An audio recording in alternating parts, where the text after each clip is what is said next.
things like hope and peace and joy and love. And can you say those with me? Hope, peace, joy. And today we're looking at the fourth candle, which is love. And we all know how important that is. That's why I lit this little candle here just to represent that, to picture that light and that beautiful, beautiful light that's part of love. And if you kids want to, and you're with a grown up, feel free to light a candle too, just to kind of hold as we do our little church service here today. And today, what I'm going to talk about is I'm going to talk about a little journey and as well about angels, because angels are such a big part of the story. So, kids, did you ever notice with these nativity sets, and probably a lot of you have them at home, maybe you don't, but a lot of you do. And these nativity sets were ways that they used to tell the Christmas story way back hundreds and hundreds of years ago, because most people couldn't read. So they thought, I know what we'll do. We'll just make a little story so people can see it. And if you notice with nativity sets, most of them have a little donkey. Most of them have a little donkey. Now, why would you have a little donkey? Well, the reason why you'd have a little donkey as part of your nativity set is that Mary and Joseph rode this donkey from their hometown where they were living, a town called Nazareth. There's even a Nazareth, Pennsylvania, a town called Nazareth, to a town called Bethlehem. From Nazareth to Bethlehem. And that's what I'm going to read you the story about, was about that journey. And then I want to talk about angels as part of that. So here we go, kids. This is the story of riding that donkey. In those days, Caesar Augustus, and you think of Caesar, he was like the king, wasn't a very nice guy. In those days, Caesar Augustus issued a decree that a census would be taken of the entire Roman world. So he was going to count all the people. And they had to go back to this town to where they originally came from to get counted and to pay their tax for the year. And that's what we hear now. And everyone went to his own town to register.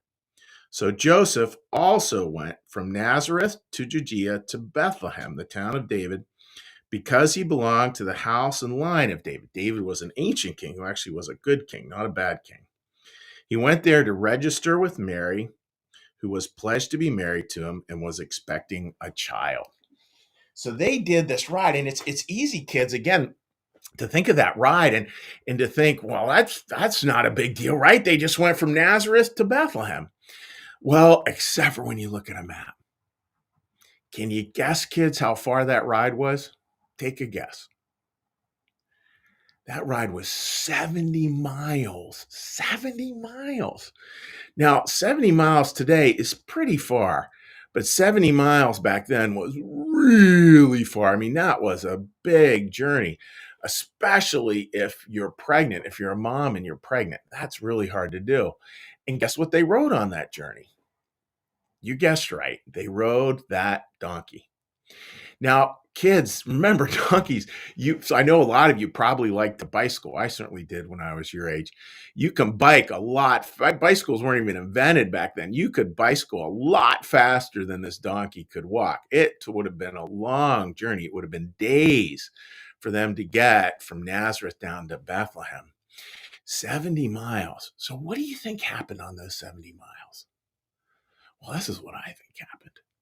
I think they had lots of people help them. And I think, kids, they had angels all around them the whole way, helping them to bring them to that town. Now, today, just so we can picture an angel, our family, I have 5 kids of my own, but now they're all big and grown up. And some years we put a star on the top of the tree, and some years we put an angel.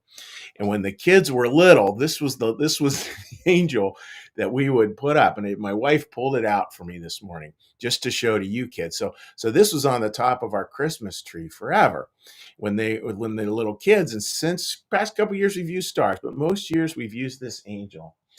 And I love that idea of, an angel at the top of a Christmas tree, because an angel kind of looks out over and kind of takes care of your whole family. And angels do it. Do this, kids. Angels do it very quietly. They're around us all the time. And they're good people who've gone on before us, and they're good people, and they're there to help us out on our journey, to protect us, to help us along the way. And ready for this, kids, to even inspire us, to give us inspiration. Now, if your mom or your dad or an adult's watching with you, they'll understand what I'm about to say. I think you probably will too. You know where angels are always kind of communicating with us is with our best intentions. So when you feel like, oh, I'm going to help somebody out, that's really makes the angels happy. And that's where they're really able to come in and help us. And there's no doubt in my mind that this Mary and Joseph are on this ride, on this long ride with this donkey, and she's pregnant. I am absolutely sure there were so many people, countless people, who helped them out along the way. What do you think they might have helped them with, kids? I bet you probably helped with a little bit of food, maybe a little bit of firewood. Maybe they got water for the donkey. Maybe they gave them a little toy for the baby when the baby was born. We know the wise men certainly are getting ready to do that. Any number of these things. Maybe they gave them directions. Maybe they helped them out with a little bit of money. Who knows, right? All we know is that it did happen because that's what angels do. Angels are just there to help you and to help me. And our job is to listen.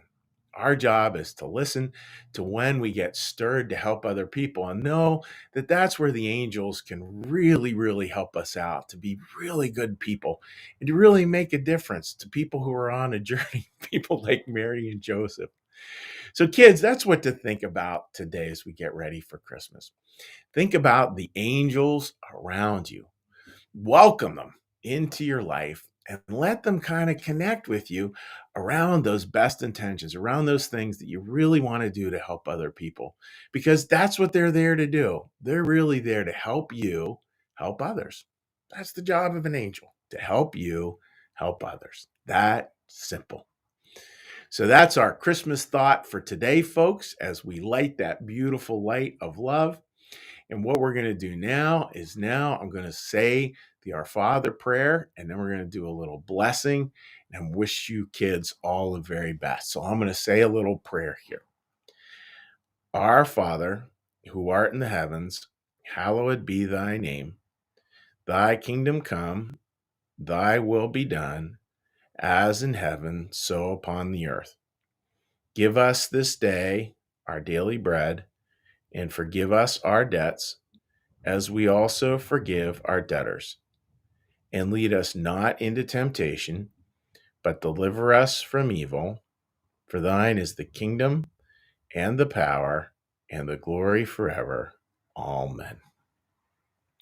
May the Lord bless you and keep you.